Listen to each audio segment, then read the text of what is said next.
I'm going to show you how to sew a V-neck with a bagged out finish, no bias binding. You can do it with either a facing or a lining, and I'm going to break it down into 10 really easy steps. I know that sounds like a lot of steps, but some of them are really quick. But any task that you've not done before, I think is always easier when it's broken down. I'm Ali and I've been dressmaking for over 30 years, and doing necklines like this is something that I do every day. So I wanted to show you the easiest way to do it.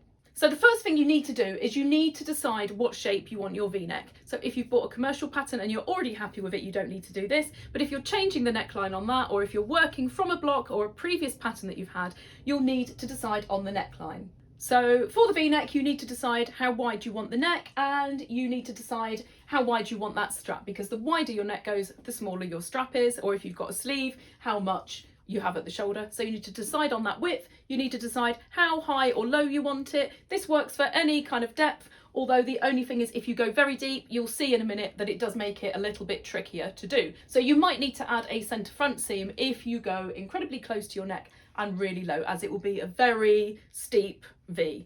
So decide on the sizes you want there, decide how you want the back. It can either go straight across at the back or you can go down to a V as well. So decide on that, and you need to get the pattern made. When you're looking at it on here, it looks like it's just a straight line, but you need a slight curve.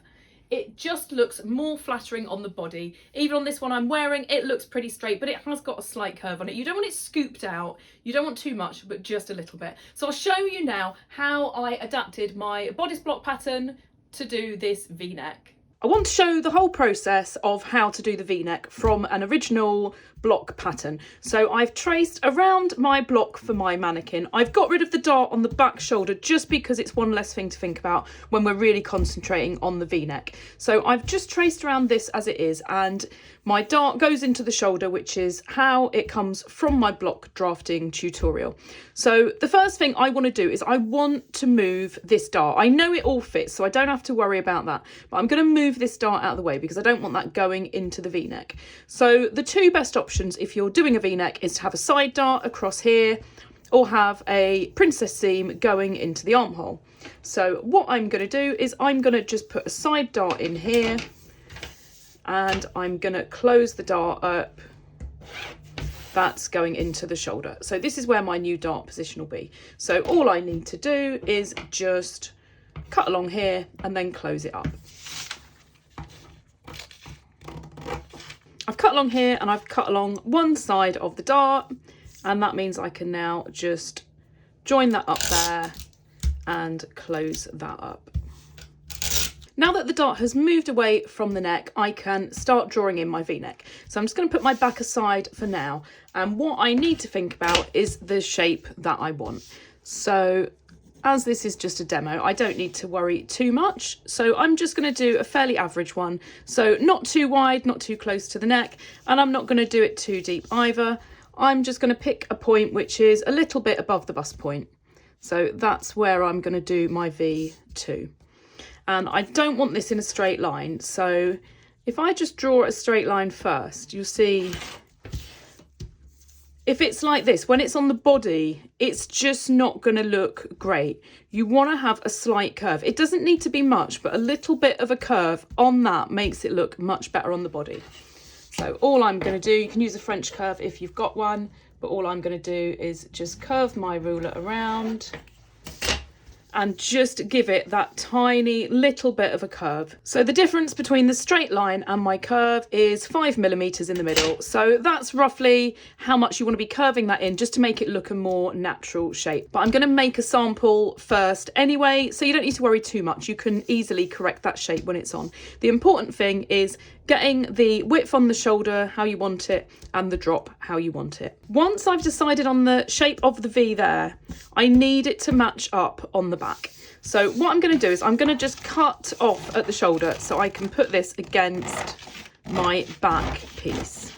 So if I turn my back around like this, I can lay the front on it, and I wouldn't normally do this, but just to make sure nothing slips, I'm just going to put a couple of bits of tape either side.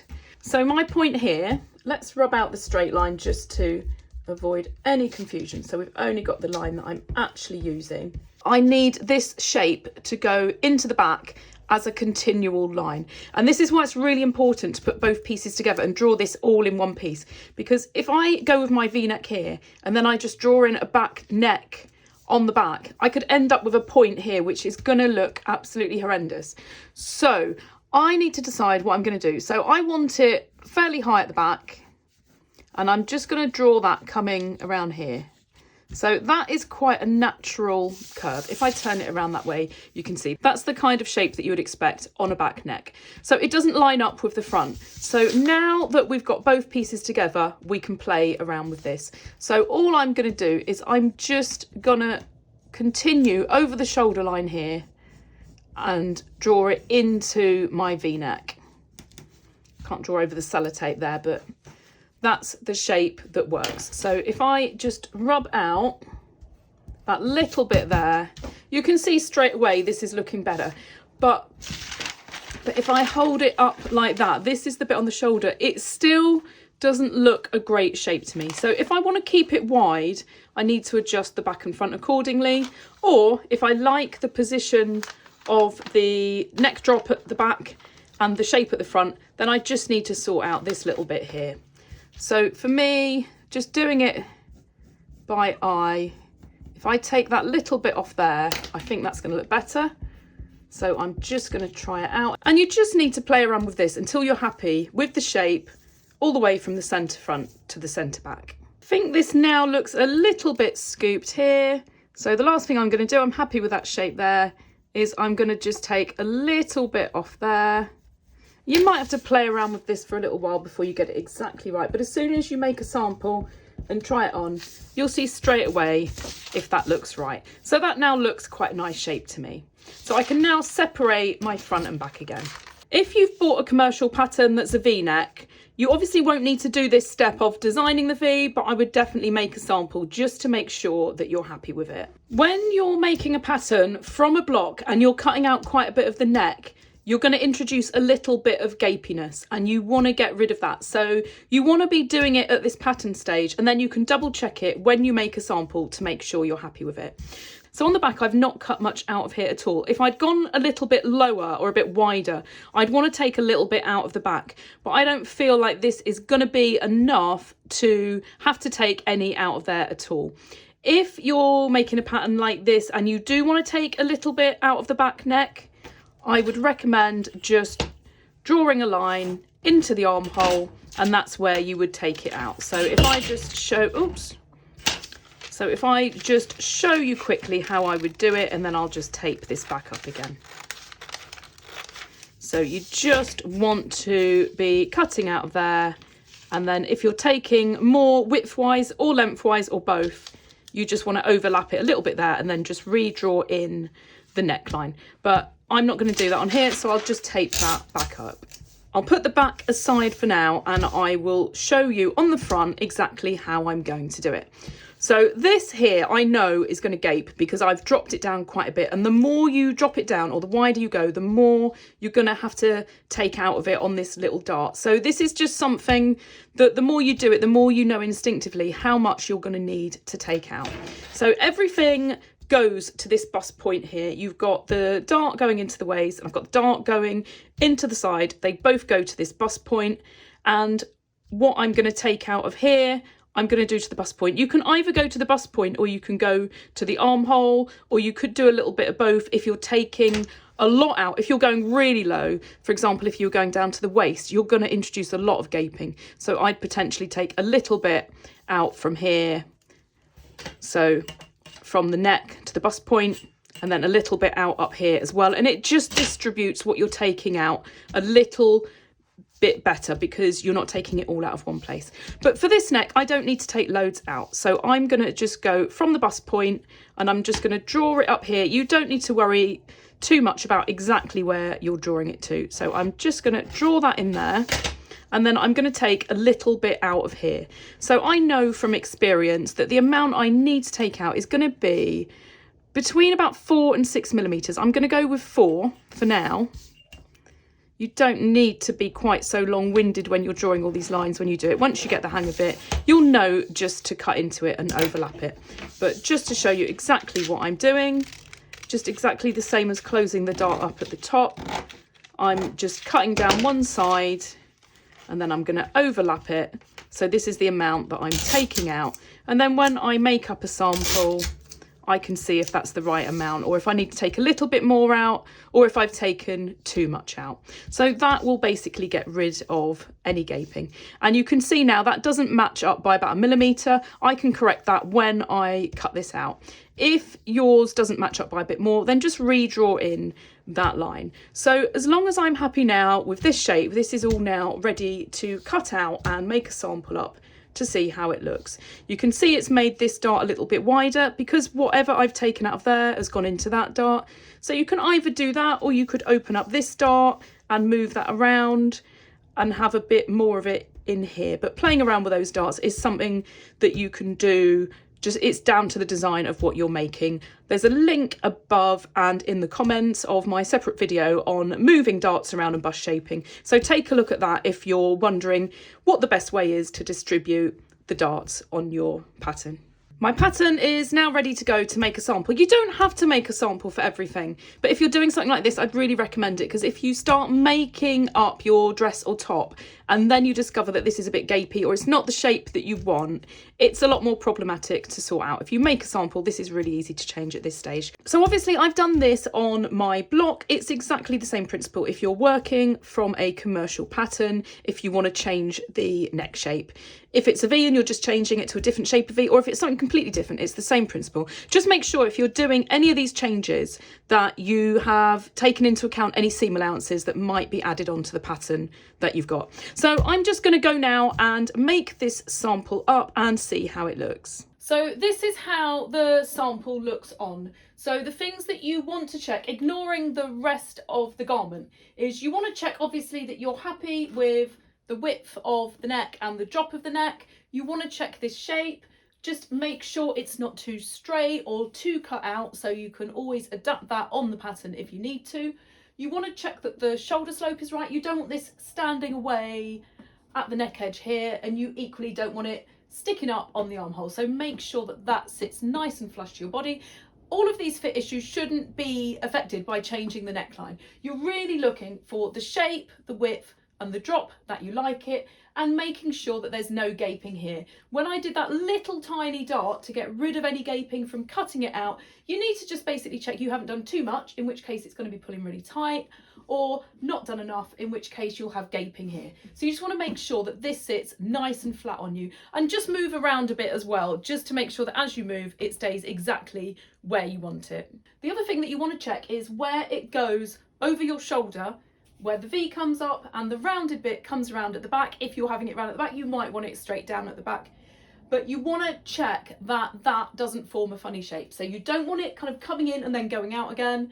You don't want it coming up like this. Now, I did go over that while making the pattern, so hopefully you don't have that, but if you do, that's something to correct as well. So at this stage, anything that isn't quite right on here, you just need to amend that on your pattern. Just look at the process that you've gone through to do the V and just make any corrections that you need to. If you have got any fit problems, if maybe you've got a commercial pattern and you're fitting this as well, then I do have a separate bodice adjustments tutorial that will help you do any other amendments. Now that I've got my pattern finished and I know that it all fits, I'm ready to start making the sample to show you how to finish off that V perfectly. So as I said at the beginning, this tutorial is for a neck with a clean finish.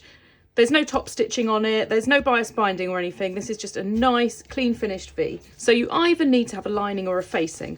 I'm going to have a facing for this sample, so I've just traced off the measurement of this. It's 3.7 centimetres. I just did that by eye, and the same for the back neck. So you just need to make sure the width is the same at the shoulder. So that's what's going to sit on the inside. If, like me, you don't like anything too heavy on a neck, you don't want it too stiff, especially if it's an everyday dress, then I tend to not use an interfacing.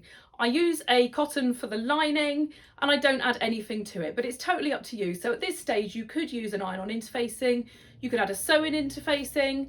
You need to just decide for the fabric what you want to use. So if you've got quite heavy fabric I would recommend maybe fully lining it as it feels better, but you might want to have just a strip on the inside of a different fabric. These are all things you need to consider at this stage. So for mine, I've just got a cotton poplin for the outer, and then I've just got a similar weight cotton poplin to go on as a facing, which you'll see in a second. You could also add some tape, which I'll show you later on, which gives it a little bit more stability. But for this sample, I've not done that. This is just the cotton fabrics.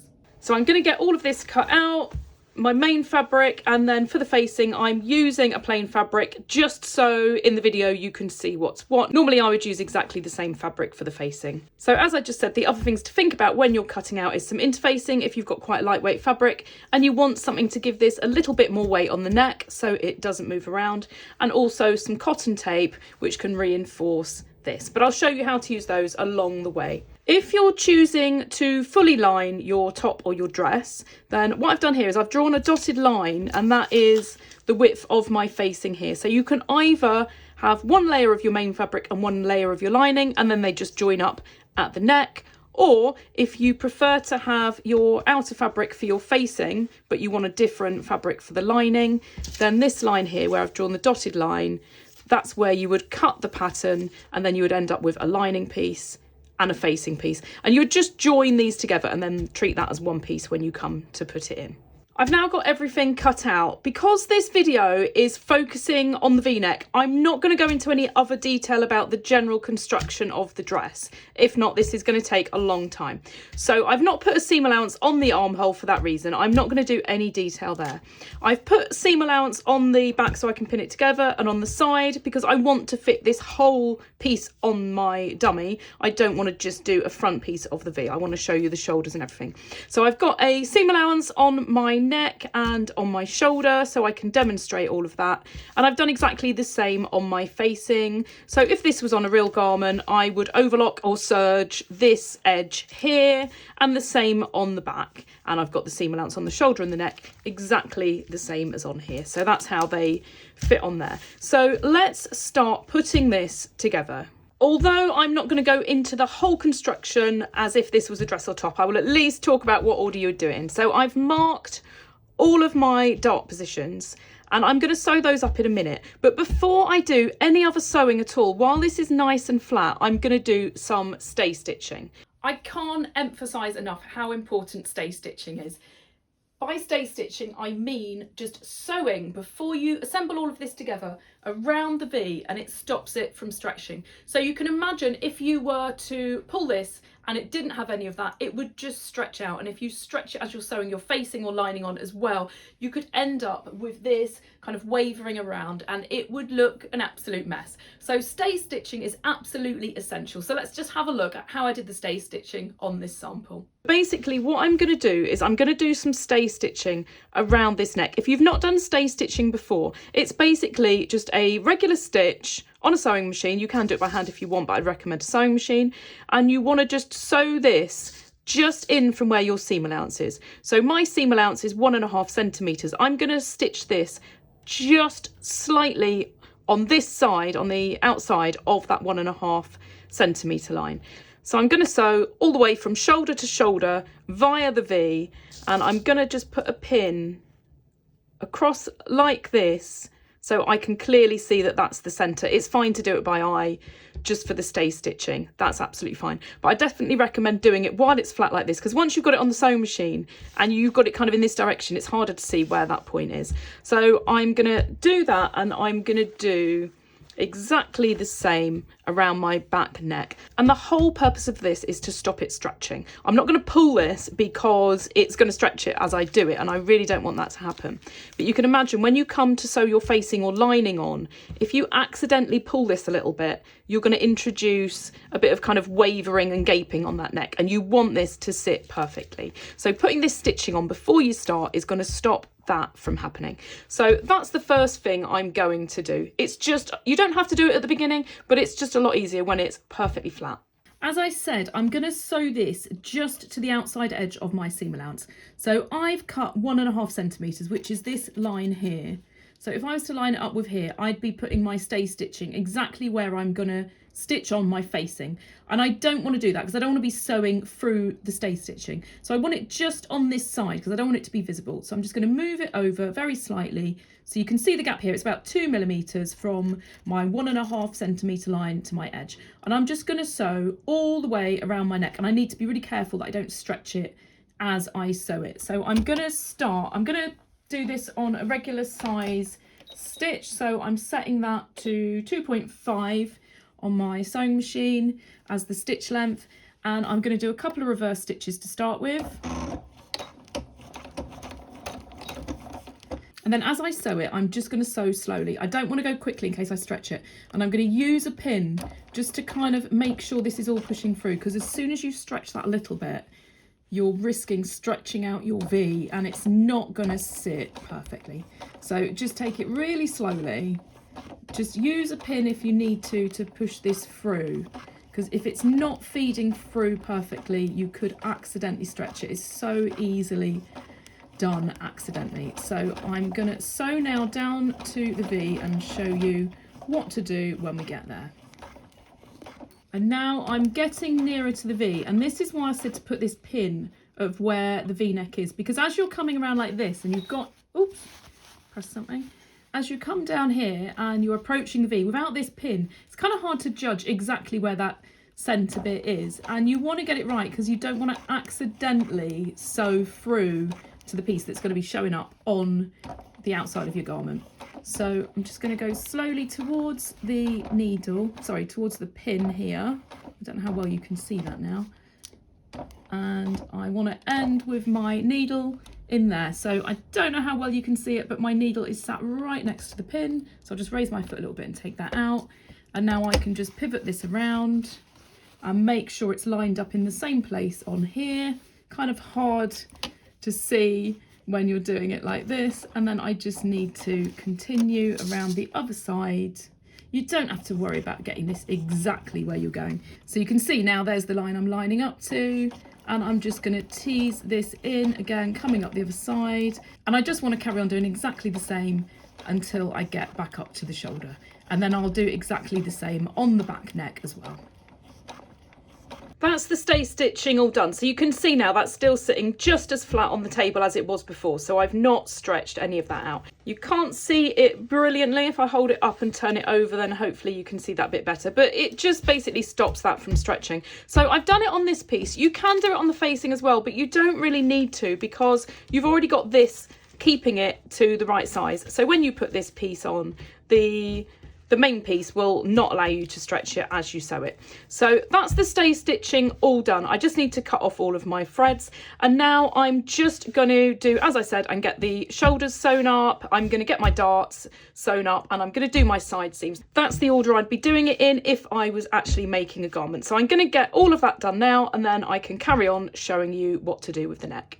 I've got this now pieced together like I would on a real garment. So the darts are done and the side seams and shoulders are done. I've got my stay stitching on, and with my facing I've joined it at the shoulders and given it a press. And if this was a real garment at this stage, I could overlock or serge this edge, or just do whatever finish you want on it. Or if you're having a full lining, then you'll just have a piece identical to this. So I'm now ready to attach this around my neck. I'm not going to go into detail how to finish off the back. You can find details of that on my invisible zipper tutorial separately if you want that kind of detail. So what you want to do is you want to put both of the pieces right sides together. So it doesn't matter which one you have on the top. I'm going to put the plain one on the top just because it's a little bit see-through, so you can slightly see the underneath. So I'm going to put a pin firstly where these line up perfectly here. And then on the shoulders, I'm going to put a pin through the seam, and then with the right sides together, put a pin through the seam on the main fabric, and then I know they're perfectly lined up. I'll do that on both shoulders, and then the centre back is straightforward. So I'm just going to pin this on all the way around. This is all now pinned on, and the crucial part here now is to mark the centre front. So if you follow from the cut point to this point here, then that is an easy way to find your centre front. If you haven't got it cut here because you've got a full lining, you're not going to be able to do that. But the other easy ways are just to lay your pattern piece on it, or just simply fold it in half to find the centre. So you need a pin now to mark that centre point. You can use chalk or a vanishing pen if you want to, but I prefer just to use a pin for marking things like this. I noticed that was slightly off, so I've just moved that literally a millimetre over. So now I need to get this sewn on. I still need to check it doesn't stretch as I sew it, but with the stay stitching that I did before, it's definitely going to prevent too much stretching on that, so just be careful. So I'm going to just now get this all sewn on. I've got this started and I've sewn now up towards the V. So just as I said with the stay stitching, make sure this doesn't stretch as you do it. And I'm sewing this now exactly on my seam allowance and lining up with the 1.5 centimetre mark. So I'm just coming up to the centre front point. So I'll just sew a little bit nearer, and I'm going to try my best to not get my hands in the way. It's always quite tricky doing this. So I want to keep this pin in as long as I can, but that's going to have to go now.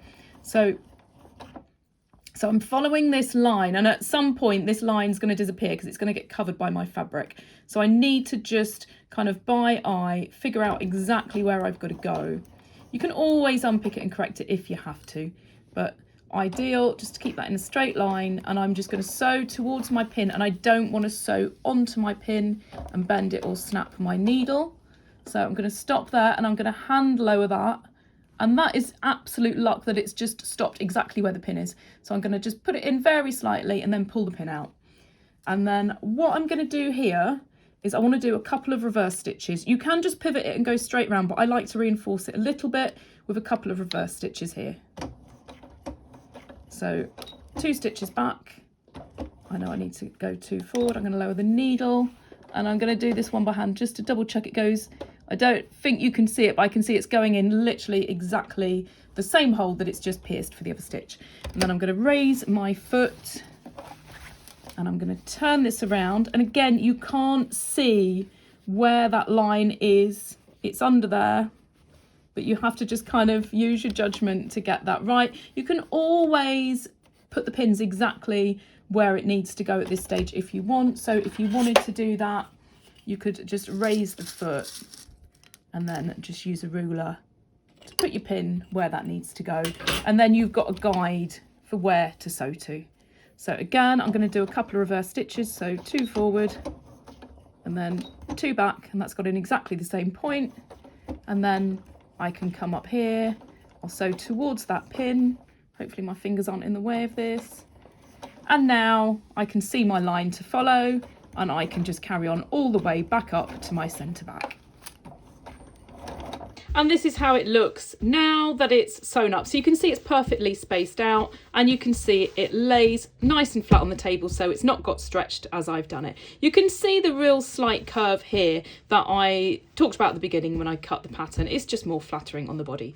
So I can't turn this now the right way around until I've cut into my V. The trimming on the inside is really important to get a really nice clean look, and you want that V to be absolutely perfect. You don't want it to be slightly rounded or have a straight edge at the bottom. So cutting into that V, really, really important. So let's have a look now at how I cut this bit here. So the deeper it goes, the harder this is to do. I've done this nice and wide, so I've got plenty here that I can cut into. You can imagine if you have a really steep V, it's going to make the width here really, really narrow. And when you come to cut into it, it makes it really hard because you don't have much fabric here. It could end up fraying and making it quite messy where this is. So if you want a really deep V, I would consider having a centre front seam on here. So let's try and put this flat. So if, for example, I wanted a really glamorous evening dress and I wanted it coming right down to the waist and I wanted it really close to the neck, my V shape would be almost straight. It's going to come down like this. And if I just had a little bit, if it goes onto a waistband, then fine. But if you wanted this as a V that sits just above the waist, your point at the bottom, if you imagine this piece here, I'm going to just draw it on with a pencil just so you can see it. So you could end up with a shape more like this.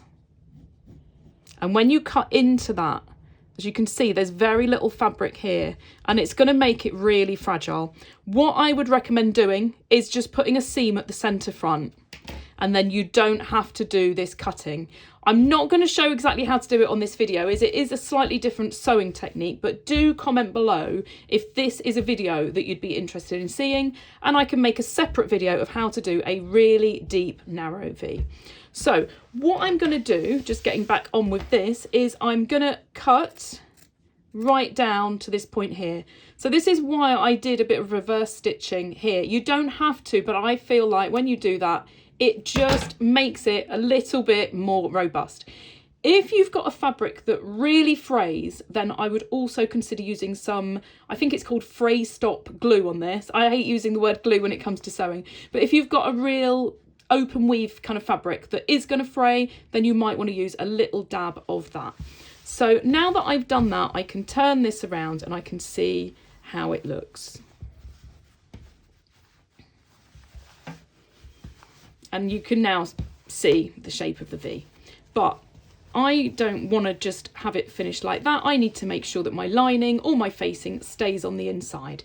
So the next thing I need to do is I need to finish off this with some understitching. And you can also use some tape at this stage. So I'm going to show you that next. When you're sewing around the curve that comes around the shoulder, if it is a really tight curve, you might want to trim this before you sew it, but I always prefer to get my understitching done and then trim it afterwards. You don't have to do it exactly the same way I'm doing it, but I just prefer doing it this way. It's just the way I've always done it. So I'm just gonna get my understitching done now, and then I'll just show you on a separate sample how you would do this if you wanted to add some tape to it as well. If you've not done understitching before, it's basically stitching that goes on the facing or the lining, and it's called understitching because when it's finished, it sits underneath like this. So you want all of your seam allowance to go towards the open neck, and I'm going to just put my facing over like that. If you've got a zip and stuff, then you need to think about how it finishes at the back, but for the sake of this sample, I'm not going to worry about that. So I'm just going to do a couple of reverse stitches, and then I need to just hold this all nice and flat and just pull this along so there's no kind of puckering. You don't want that getting caught up there, and I'm just sewing about 2 millimeters across from where this seam line is here. And I basically just want to go all the way around from centre back to centre back. So as you come around this curve, you can see it's doing this, but just kind of pull it flat. Don't stretch it, but just make sure it's nice and flat. So I literally just need to carry on all the way around. So I will go all the way down now to the centre front and then show you how to do that bit there. As you come up to the centre front, you're going to have a fair bit of fabric here. So you just basically want to make sure you don't accidentally sew through the wrong bit. So I'm just going to lay that like that, and I'm going to pull this seam allowance out of the way, and I'm just going to sew right up as far as I can go without going over the opposite side, and do a couple of reverse stitches, and then I'm going to cut that thread.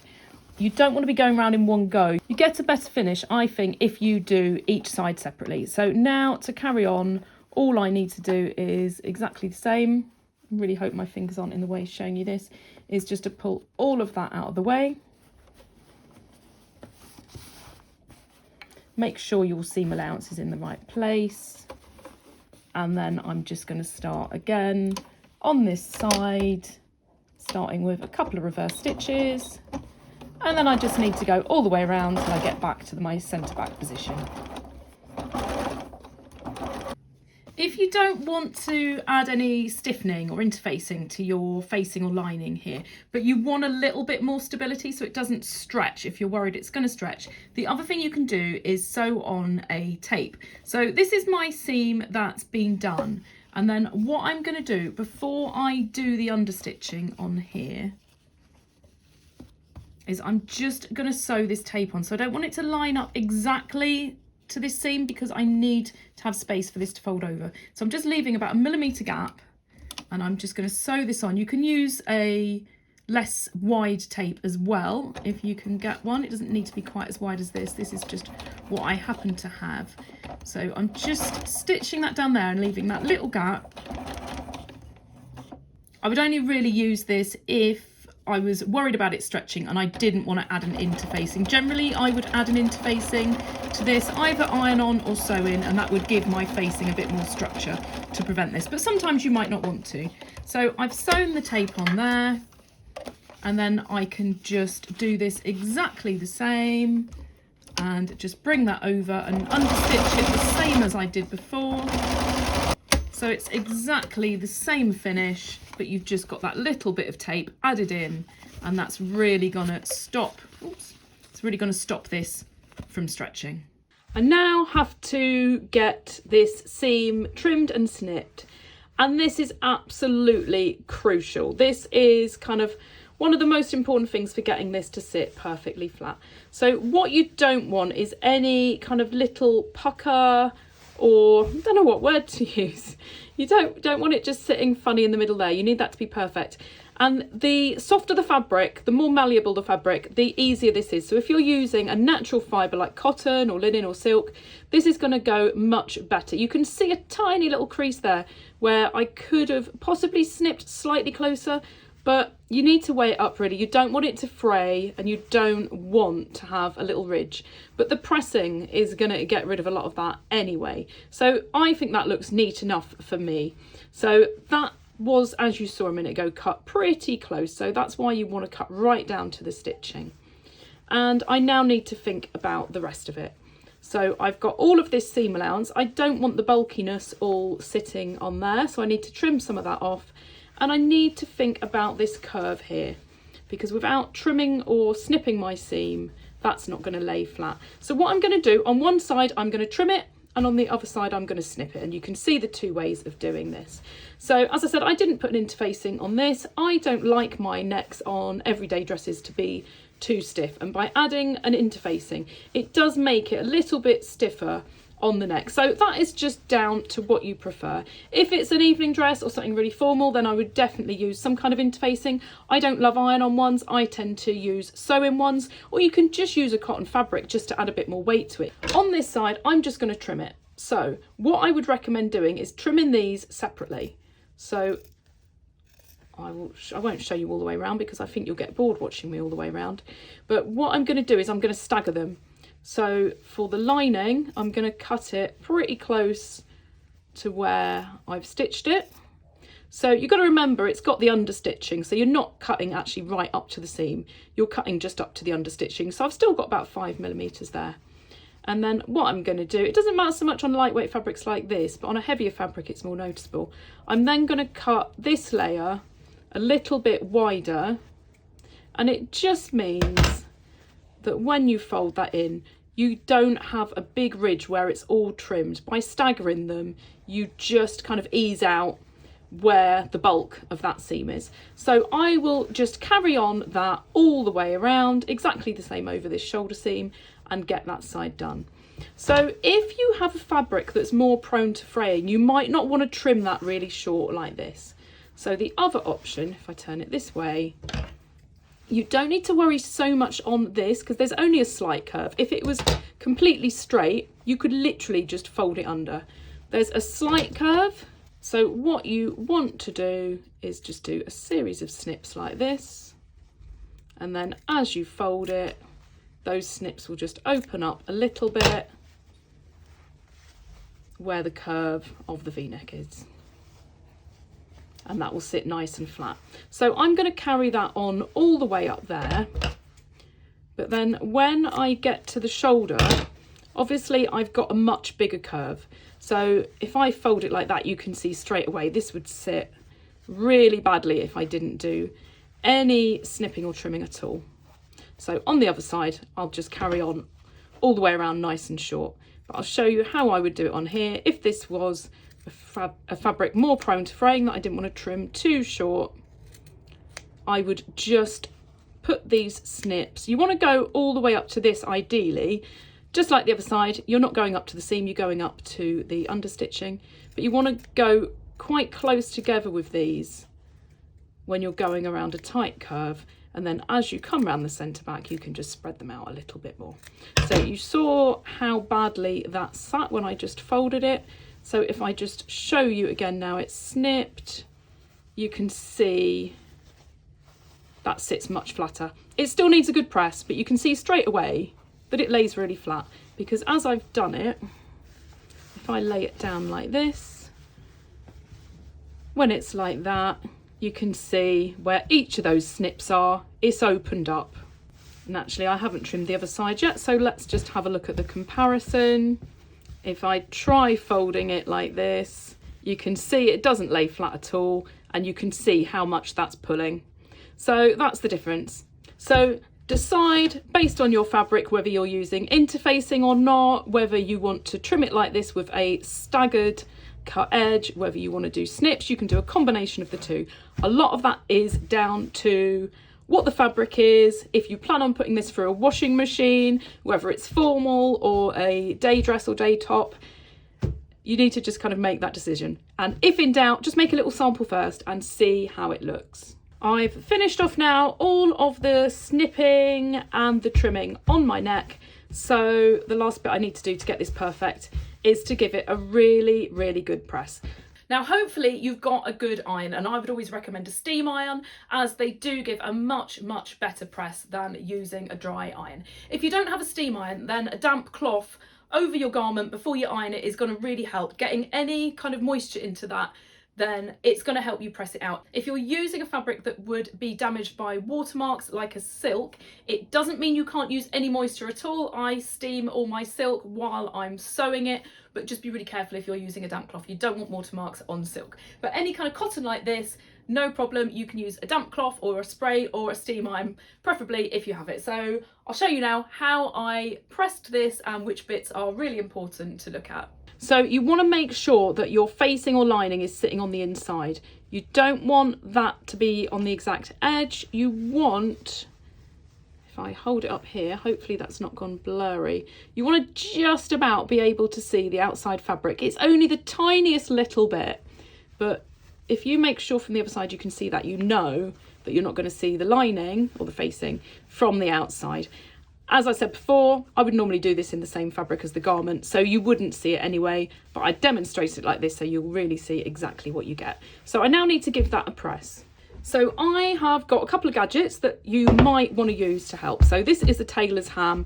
It's got curves on, which is great for doing bust shaping and stuff like that, but it's also quite good for ironing things like this. So for example, when you're doing the bit around the shoulder, you've got all of this fabric here. If you put it on your ham, you can just get it on there a little bit easier for ironing that out. So you can either iron it on the right side or on the wrong side. It doesn't matter. That might come down to your fabric. You can always put a pressing cloth over it if you're concerned about that.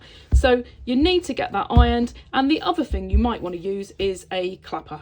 And this is so that if you've got a fabric where you want to hold the iron on for a while to get it to really stay, if it's not staying quickly, you can then press the clapper on. So let's go and get this ironed now. I like to do this with the wrong side facing. So I've got my facing on the top, and I'm just gonna hold that there exactly where I want it. You want that to sit perfectly flat. And this is where I start normally, is at the point of the V. And as I said, if you've got a fabric where you feel you want to keep it on for a while, but you're worried you're going to burn it, a great little gadget is a clapper, which is basically a bit of wood. I just got this on Amazon. It's pretty cheap, and you can just hold it there, and it just helps with the pressing process. So you just need to work your way around doing it. You don't always need all of these gadgets, but because I've got them, I thought they would be good to show. So you can see with the ham, it's just, I find a little bit easier for ironing things like that rather than on a flat surface. So just make sure again, on the shoulder, everything's in place. And I'm just going to iron all the way around both sides. So you can see there, you can just see the tiniest little hint of my outer fabric showing from the inside.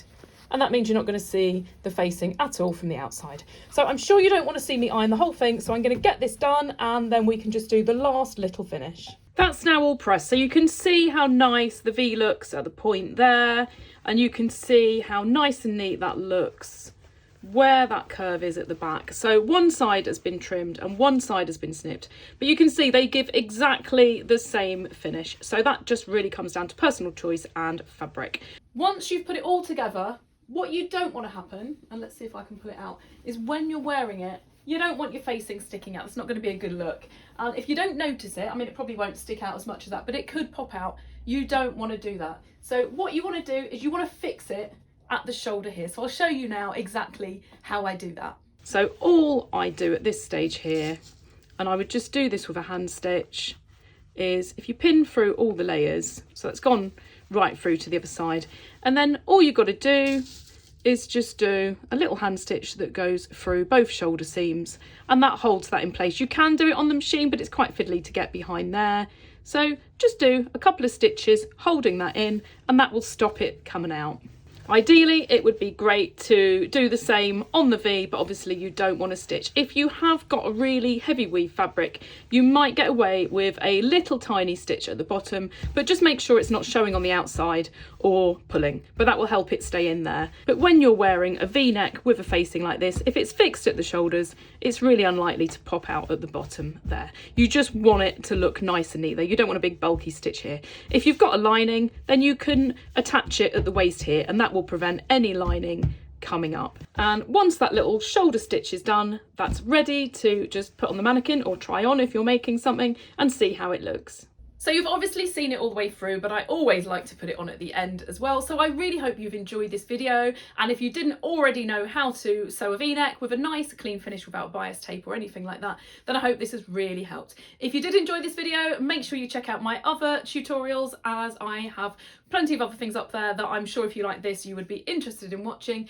And if you liked it, do make sure you subscribe, as I upload new tutorials every week. I always get back to any questions I have, so if there's anything I've forgotten to put in here that you want to know the answer to, please make sure you comment below and I will definitely get back to you and answer that question.